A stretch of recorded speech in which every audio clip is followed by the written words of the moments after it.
what? A spiritual tone of what? Mind and what? And heart. So prayer does that. He said, they went ahead to say the earnest heart what? Felt continued prayer of a righteous man, making what?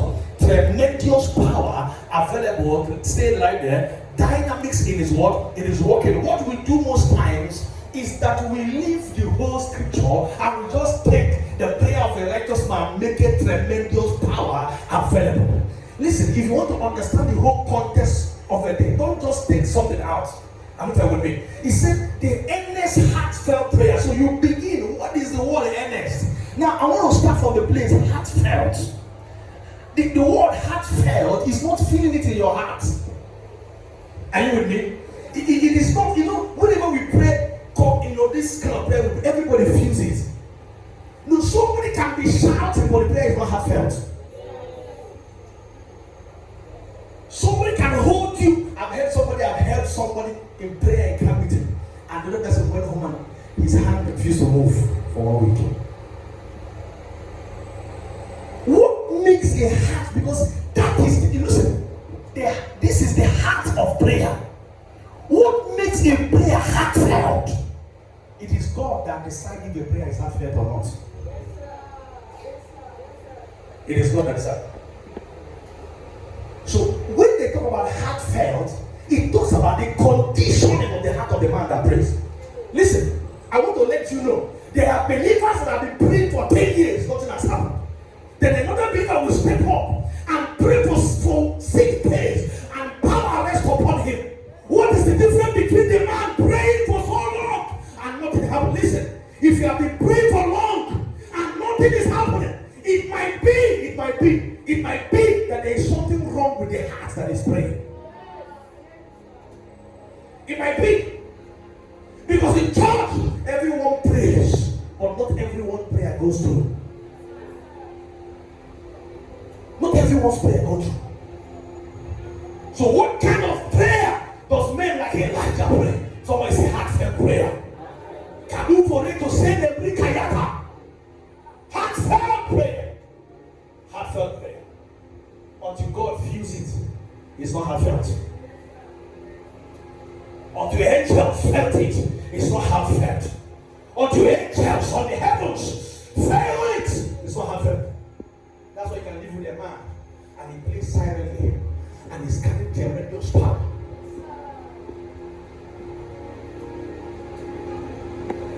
When I got married, because in the middle of my ministry, I used to pray so much aloud. But as I get to journey to God, I don't know why, for whatever reasons, my prayer start becoming more silent than ever. More silent than ever. And sometimes, even in the midnight, God draws me to the wall, and I hang my back on the wall. And I'm just, and they can be praying so much that you are not even hearing what I'm uttering. And maybe there's some of you here, God is restoring some heartfeltness back to you. Do you know why? Because some of you begin this thing very clear. You begin this very poor. You know how you give your life to Christ. That's the reason somebody came to me and asked me a question. Pastor, when I got born again, why is it that my prayer seems to be answered easily? But now, why? Because the more you mature, responsibility is now laid on maturity. A child back there can say, someone will say that child is hungry. But if an adult say, they say that adult is mad. A child can be taken out of this home and given food, partiality. So when you got born again, you won't get it right, and God, you get right easily, God will still bless you. You got offended easily, and God will still bless you. And the devil began to strike a course for you. Because the devil knows that when it comes to God, until the matter gets to the heart, it is not the heart of matter yet. Until it gets there. So guess what the devil does to believers? He comes after their heart. Because the heart is the altar of prayer. The heart, he comes after it. Please, are you with me? Something will happen to you tonight. Believe me, some of you, somebody 7 years you've not felt, 5 years, tonight you will know the reason. God will bring you back to the place where your heart is shattered unto God alone. There are people, you notice that their heart, 70% they no longer belong to God. Then, but they are 70. Listen, you know, somebody can be so committed in church, but so far away from God. So committed. So committed. Even we pastors, we have even blessed people that God is ready to bless. So committed. So built. But we forget that the heart is what God is looking at. God is looking at. God is looking at. God is looking at. So I say heartfelt. Let's touch it. Let's touch it. He said the heartfelt continue prayer of a righteous man, make it tremendous more. So if I want to, before I go into continuous prayer, let me first of all deal with things that make my heart not to be felt by God. Because some of you has been in continuous prayer outside the heart for God. You've come for prayer meetings. You've come for 7 hours stretch. I want to ask you, believer, why have you been born again for 10 years and you've not moved to the next level? Some of you have been born again for more than 10 years, but you're not away from the call. I want to ask you a simple question. Which God do you pray for? You pray to in morning devotion. Which God do you pray to when you come to church? Some of you, when you are born, your mother told you there's something special about you. How many of you? So they told you that, I keep talking about you, there's something special about you. Listen, anytime God has put a special mark on someone and they say this is a special shine, you can't be special because you be wealthy. You are special because you are special to God. You are a called-out fellow. In the Old Testament, it is not the wealthy that makes them special. In the Old Testament, it is kings that have the priesthood heart that God calls special. Our hearts have been driven away from God to a level that we have taken wealth, that we're being blessed financially. Do you know that a man can be walking into more wealth, but outside, far away from God's plan? Because there are people in church, if God looks at their heart, watch, this guy's heart is too much on God. Maybe he will find his finances. The other person the devil will go to will say, this guy, how do we mess him up? How we mess him up is that if we take away money from him, he will be so serious with God. So let's give him money so that he will be committed, but his heart is enslaved. So guess what? There are people who are committed, coming to every service. They come to every prayer meeting. They do everything that pastor or the church requires. But God is saying, give me your heart. It is that heart I want. It is that heart that prays to me that I want. That's what I have. So what is the two kind of way? If you want to create a good heartfelt, you want to prepare yourself. Oh, that's Number one, a heart that prays must be broken and contrite. Ooh. Must be broken and contrite. Psalm 51:17. 51:17. Oh God. Walk with me, because I'm soon I'm going to walk into the property and start teaching from that dimension.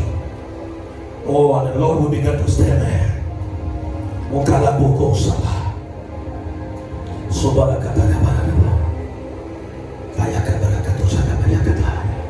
So, the opposite of contriteness is reprobate. You have to know this. Reprobate. Do you know, as I began to study what reprobate is, a reprobate is, it didn't shock me when I studied, and we're going there. He said, my sacrifice is a sacrifice of acceptable to God, a broken spirit, and a contrite heart, broken down with what? Sorrow for what? Sin, humbled and thoroughly what? Patient. Such, oh God, you will know what? Now, let's talk about the opposite of, let's talk about reprobacy. Because that's the opposite of contriteness. That's the opposite of it. Thank you for listening. Romans 1:27.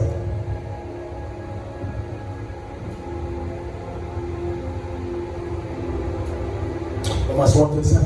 He said, the men also turn from their what? Natural relation. Okay, take me to 28. Let me just leave here.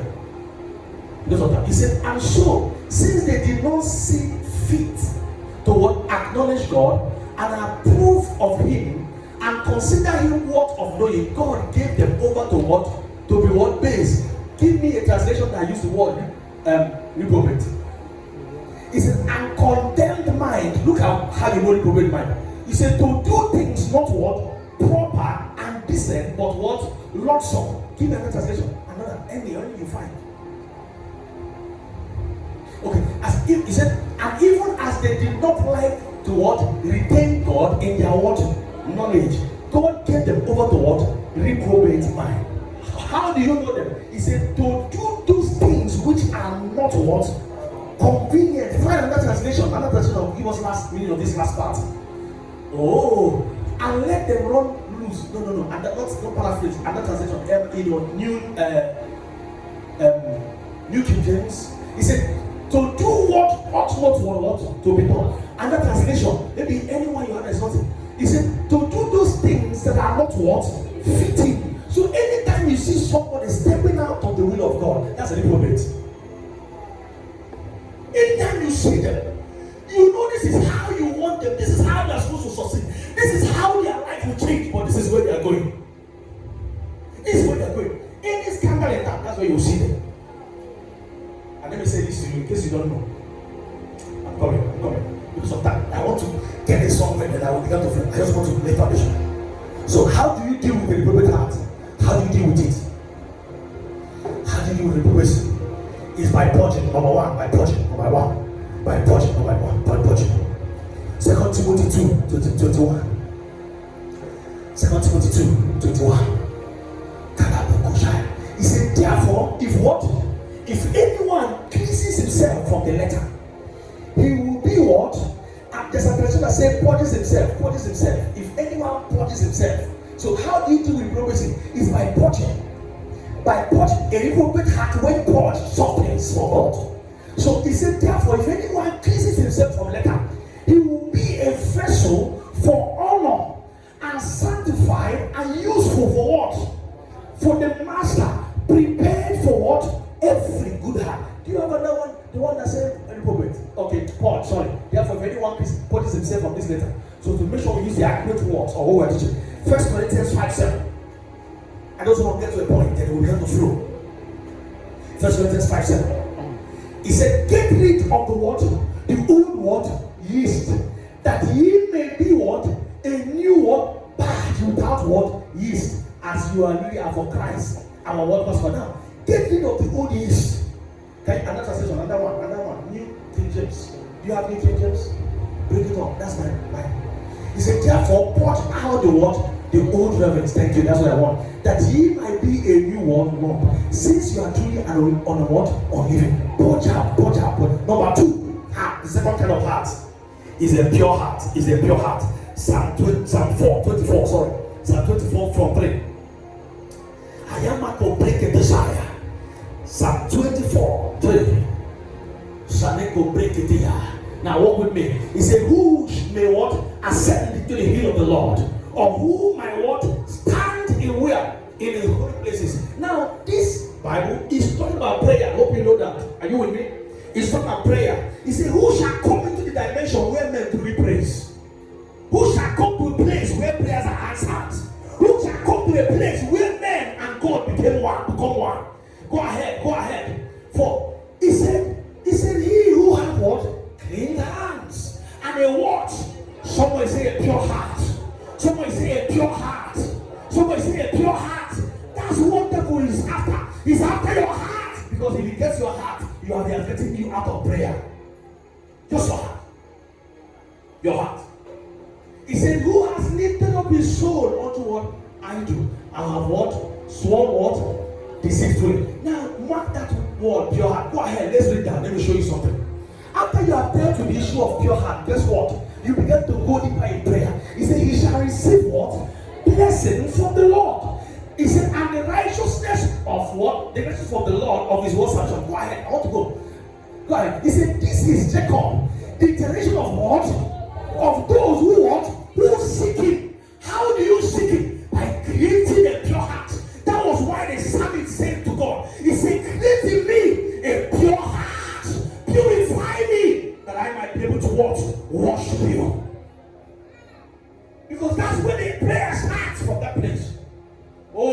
sitting there. He said, so who? He said, this is the children of Jacob. Who's seeking? Who? He said, go ahead. Let's go back to 6. He said, who seek your face? Then look at where he get to now. Look at what next. Look at what next. 7. He said, lift up your water. Lift up your heads. The same place. Oh, ye what? Gates. Be you what? Lifted up. You everlasting doors. So before you command territories, you must have command your heart to open before God. That is why he said, who shall come into the hill of the Lord? He said, those with pure heart. Then after he has dealt with the issue of pure heart, and what the Lord can say, he said, you now cannot command territories. You now can ask the gift of ancestral power to stand up for your life, to stand up for business, to stand up for ministry. Sometimes the problem is not demon, it is our heart. The problem is not demon, it's our heart. It's our heart. How can God have men and looking for men?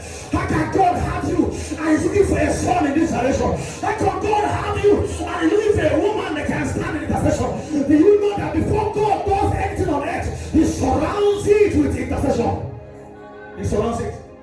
If you walk down from the book of Luke there, from Luke 1 beginning, you understand the lineup and the principle to which God built his will.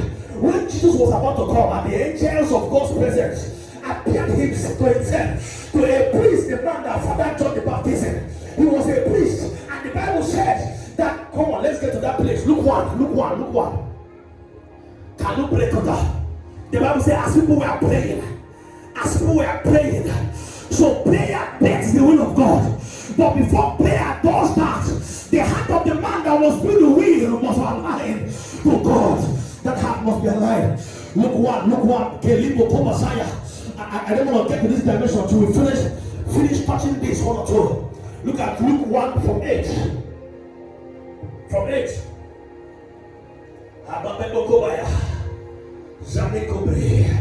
He said, and it was why he was standing and speaking before God in the order of his divination. God, go ahead. He said, according to the custom of the priest, hope is new to the years. He said, his Lord failed to burn incense when he went down to the temple of the Lord. Go ahead. Just and the whole multitude of people was what? Praying where? Outside at the hour of incense. So before the angels could reveal his first will, which is John the Baptism, so that the first will can reveal the second will, which was Jesus, prayer was offered. That is why anytime you say, I want to tamper with the church, or tamper with the family, or tamper with the business of a believer, the first thing it does is to tamper with the engine that in prayer is essence, and that is your heart. And if you're hearing me, tonight many hearts will restore back to the altar. The many hearts will restore back to alignment. So people were praying. Come on, John the Baptist. People were praying. Check. I know we have a lot of young pastors here. Check. Anytime the prayer of the church goes down, even the will of God disappears. It seems to disappear. Let me say, it seems to disappear. It seems to be. I used to tell people, when it seems there's nothing else to do in ministry, when it seems there's nothing else to do, it is prayer, but the kind of prayer you pray. Even to align your heart is a prayer. But you must come to the right setting of mentality to be able to bring yourself to that point where the angels will say, the Lord, your son is ready for the will of God. You must come to that place. Go ahead. And the angel spoke to him in that place. Oh, Kalemo, then the angel of the Lord appeared to him standing on the right side of the altar of incense. Go ahead. He said, when Zechariah saw him, he was troubled and fear came upon him. Just be shooting like that. He said, and the angel said to him, do not be afraid, Zechariah, for your words. No. The man, he came to bring the will of God. But he told him, your prayer is answered. What are you praying for? When your prayer is answered, what happened? Because in as what God had a will, you must set a will on earth for his will to be done on earth. He said, your wife Elizabeth will bear a son, and you shall what? Call his name John. Continue. He said, and you will have joy, and gladness, and many will just at his bed. Continue. Shalom. He said, and for he will be great in the sight of the Lord, and they gave him the consecration. You see, that will make sure that his heart remain aligned. Did you see that? He said, this guy that is coming, he won't take wine on. But guess what? He will be filled with the Holy Spirit. Why? There's a kind of prayer God wants John the Baptist to pray. And for him to pray that kind of prayer, he needs an endowment of the Spirit. An unusual that nobody has carried in his time. Why? God is about to do something. But the man at that level does not have the capacity. So you have to endue him with impartiality of God's Spirit. Somebody, God is about to be partial on you tonight. He said, we feel with goes from even from the bed, from others will touch him. He said, and he will turn many children of God, many children of Israel, to the Lord their God. God, go ahead. Oh God, give me time. He said, he will also go before him in the what? In the spirit and what? And the what? Someone is at the power of Elijah. Someone is at the power of Elijah. Someone is at the power of Elijah. Now, God is intentionally telling him that this child you are giving birth to shall be a man of prayer. Because Elijah was known as a man who prays. I don't know if you're hearing me. He's a man who sits at the mat of the Lord and he's praying. Is somebody here with me? Is somebody here with me? Oh, look at my voice. He's pointing something. Somebody say, God help me. Somebody say, God help me. Somebody say, God help me. He said, you come and turn the what? Walk up the heart of the fathers to the what? To the children, and the disobedient of wisdom to the just, to make ready what? The people before what? The Lord. Guess what? That John the Baptist is man. What is God prepared for? His will, God Jesus. In 2, there's another man there. If you walk down 2, you will see a man, a woman called, I think it's Hannah or so. Let's get in there. Let's get in there. Let's get in there. Anna. In Luke 2:36, a woman called Hannah. Anna, a prophetess that God sent forth, a daughter of on the tribe of Asher, and she was of a great age and had lived lived with a husband 7 years from her virginity. Go ahead. He said that this woman was a widow about 84 years, who did not depart where?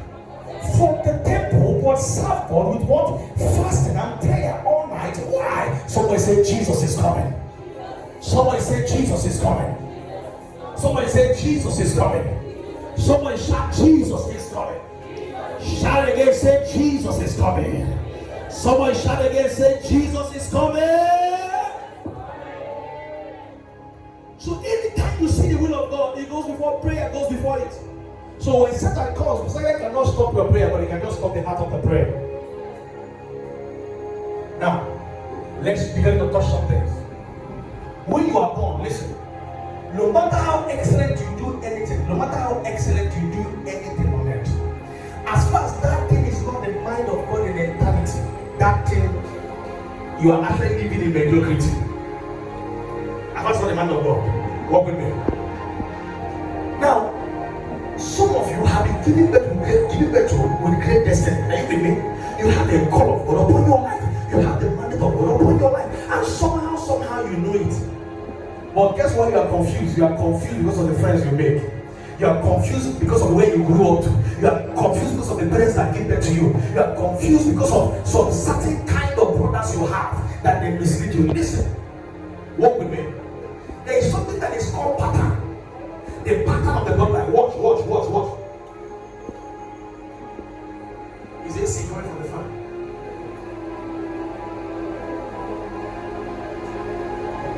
So, when that thing comes upon you, listen, everyone listen to me. Many things that you are addicted to, what you do, that are the reason why your heart is turned away from God. Many of them were strategically planned by the devil. You see, any secret sin you are living in now, Satan is aware of it, God is aware of it. In fact, whatever that you call your poison, Satan is aware. I don't know if you're hearing me. For example, now, a sharp guy used to run girls streets. Are you with me? You run girls streets. You think you're a sharp man. Nobody knows. Nobody gonna know. Who is gonna know? Nobody gonna know. When you think you are smart, devil is laughing because you are in his will, and he's doing all that because. Do you know there's a state of heart you will have? You will not pray. Have you noticed that? Have you felt very far away from God? In as much as you say, I will never leave you or forsake you.